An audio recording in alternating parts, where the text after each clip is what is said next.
अच्छा जी, अगर आपको सबसे ज़्यादा इंटरनेट चाहिए ना तो फिर लगाओ यूफोन सुपर कार्ड गोल्ड। ये छोटे मोटे लोगों के लिए पैकेज ही नहीं है जो अक्सर सोशल पैकेज लगाते हैं। मुझे बहुत ज़्यादा लोग कहते हैं कि भाईजान हमें कोई ऐसा पैकेज बताओ जो सस्ता भी हो और उसमें डाटा भी ज़्यादा हो, क्योंकि इंटरनेट का दौर है। तो आज की वीडियो में मैं आपको लोगों के लिए लेके आया हूँ सुपर कार्ड गोल्ड। इसके अंदर 80 GB डाटा है और सबसे मज़े की बात यह है कि इसका टाइमिंग कोई नहीं है, आप अपनी मर्ज़ी से इस्तेमाल कर सकते हैं। कुछ ऐसे पैकेजेस होते हैं जिसका टाइमिंग होता है रात 1 से लेकर सुबह 9 बजे तक, सुबह 9 से लेकर रात 1 बजे तक, इसका कोई टाइमिंग नहीं है। और सबसे मज़े की बात भाई, 1800 रुपये में 80 GB अब बहुत डाटा होता है।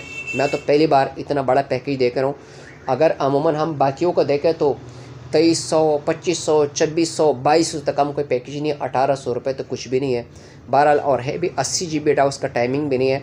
7500 मिनट है जो आप यूफोन पे कॉल कर सकते हैं, और साथ में 600 मिनट है और 5000 SMS के साथ आप इसको इस्तेमाल कर सकते हैं। और ये पूरे महीने का पैकेज है, आप जैसे मर्ज़ी इसको यूज़ करें।